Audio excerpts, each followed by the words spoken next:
Hello friends, welcome to the UGC NET commerce classes. आज हम पढ़ेंगे tax consideration in specific business situation, shut down और continue operation. तो हम make और बाय, ओन एंड लीज है, रिपेयर एंड रिप्लेसमेंट है। तो इन सारे केस के अंदर हम प्रीवियस वीडियो में डिस्कस कर चुके हैं।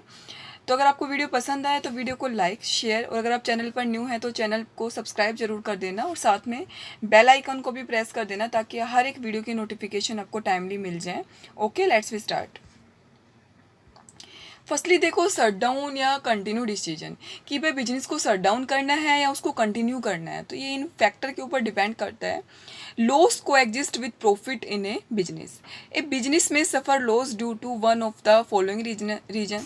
देखो, फर्स्टली तो आपके माइंड में ये केस कब आएगा कि बिजनेस को शट डाउन किया जाए, कंटिन्यू किया जाए, तब आपका बिजनेस लॉस है वो सफ़र कर रहा होगा, उसी केस के अंदर आएगा। अदरवाइज तो बिजनेस चल रहा है, कंटिन्यू चलने दो, है ना।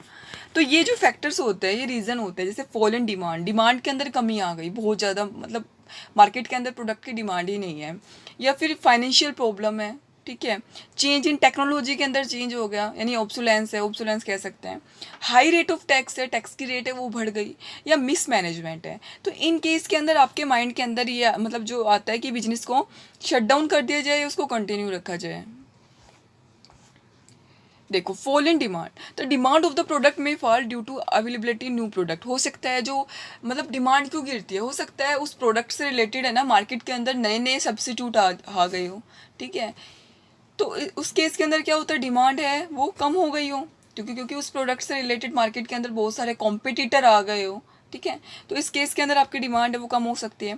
Financial problem, a firm may not have sufficient finance of its own और further credit is available from bank due to government restriction. Company है, कंपनी के पास खुद के फंड भी नहीं है और बाहर से फंड लेने के अंदर गवर्नमेंट ने रिस्ट्रिक्शन लगा रखी है। तो इसके कारण क्या है, कंपनी को फाइनेंशियल प्रॉब्लम है वो मतलब बियर करनी पड़ रही है। Change in technology, when the growth of the technology is rapid and if it is not possible to keep pace with it, net result may be loss of profit है। यानी जो टेक्नोलॉजी है, technology के अंदर काफ़ी continuity के अंदर changement हो रहा है। तो उस केस के अंदर मान लो अभी मार्केट के अंदर नई टेक्निक आई थी, थोड़े दिन बाद ही, एक मंथ बाद नई आ गई, ठीक है। तो इस केस के अंदर भी आपको मतलब ये डिसाइड करना पड़ता है। हाई रेट ऑफ टैक्स, यानी हाई रेट ऑफ टैक्स का मतलब import duty, excise duty, sales tax है, ऑक्ट्री है। तो increase the price of the product, इससे क्या होगा, प्रोडक्ट के प्राइस है वो बढ़ जाएंगे। Due to demand of the product में फॉल एंड बिजनेस में सफ़र लॉस, ठीक है। तो अब क्या हो रहा है कि प्रोडक्ट के प्राइस बढ़ रहे हैं, तो ज़्यादा प्राइस बढ़ने के कारण क्या हो गया, लोग या प्रोडक्ट की डिमांड भी कम कर रहे हैं, जिसके कारण क्या हो रहा है, कंपनी को लॉस हो रहा है। तो miss management, efficient management is important factor for the success of business. यानी कोई भी बिजनेस है उसके लिए देखो मैनेजमेंट है बहुत ज़रूरी होता है। तो अगर मिस मैनेजमेंट है तो उस केस के अंदर भी आपको मतलब एक लॉस बियर करना पड़ता है। If it is a tax the result में बी, तो मतलब ये क्या होता है, अगर मान लो टैक्स वगैरह भी बहुत ज़्यादा बढ़ रहा है तो इस केस में भी आपको मतलब बहुत प्रॉब्लम है वो सफ़र करनी पड़ेगी, ठीक है। उसके बाद आता है when a business suffer loss continuously whatever the reason of loss may be, the management has to decide whether the business shut down. तो देखो, अगर बिजनेस है उसको लगातार है वो लॉस हो रहा है तो उसको मैनेजमेंट को डिसाइड करना पड़ेगा कि जो बिजनेस है उसको शट डाउन कर दिया जाए या उसको कंटिन्यू रखा जाए, ठीक है। तो while taking the decision, the impact of income tax provision should not be overlooked है। Treatment of loss and unabsorbed depreciation, तो when a business as a whole discontinue close down, the brought forward business losses unobserved depreciation shall be dealt with as under business loss. If the business profession has been discontinued, loss can be carry forward set off against profit and gain of the business and profession, ठीक है। तो उस case में आपको profit वगैरह से ही इसको set of करना चाहिए। unabsorbed depreciation, if the business profession has been discontinued, unabsorbed depreciation तो can be set off against income from business and profession और income under any head, ठीक है। तो उस केस में क्या करना चाहिए, या तो आपको बिजनेस एंड प्रोफेशन से उसको सेट ऑफ कर लो या फिर किसी भी हेड से। या can be carry forward and set off for indefinite period whether business is carried or discontinue, या उसको कैरिड मतलब उसको कैरी फॉरवर्ड कर देना चाहिए इन मतलब अनंत टाइम तक, इनडेफिनेट पीरियड तक, चाहे बिजनेस चल रहा है चाहे आप उसको बंद करने का डिसीजन ले रहे हो। Withdrawal of a certain deduction, The benefit of the deduction under section 33AB, tea development accounts or coffee accounts or rubber development accounts 115BT reserved for shipping business may be withdrawal and liable to tax for the year which business is discontinued. तो आपको क्या करना चाहिए, जो certain deduction है इनको भी withdraw कर लेना चाहिए.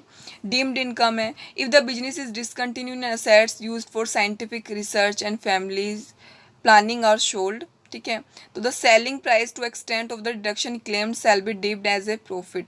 तो उस केस के अंदर जो सेलिंग प्राइस है, ठीक है, to the extent of deduction, तो उसको आप क्या डीम्ड कर सकते हो, as a profit of previous year in which assets are sold. तो उसको प्रीवियस ईयर का प्रॉफिट है वो आप ट्रीट कर सकते हो. ठीक है, तो if the assets is discontinued and assets use to scientific research and family planning are sold, तो उस केस में जो सेलिंग प्राइस है to the extent of deduction तक जितना है उसको क्लेम कर सकते हो, shall be deemed as a profit of the previous year in which assets are sold. ठीक है, तो आप क्लेम कर सकते हो.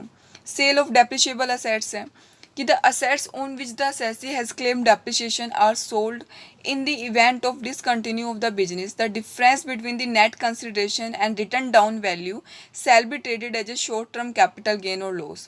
If there is a gain, it will be liable to a tax. In case of loss, it can be set off only against the capital gain. ठीक है, तो अभी बता रहा है कि the assets on which assessee has claim depreciation है, जिस असेट्स के ऊपर असेसी ने डेप्रिशिएशन को क्लेम किया है, are sold in the event of discontinue of the business. ठीक है, उसको बेच दिया जाता है. तो जो डिफरेंस है नेट कंसिडरेशन का और रिटर्न डाउन वैल्यू का, उसको आप ट्रीट करना चाहिए क्या, शॉर्ट टर्म कैपिटल गेन या लॉस के रूप में, जो भी आपका आएगा वो डिपेंड करता है. If there is a gain, अगर गेन है तो it will be liable to tax.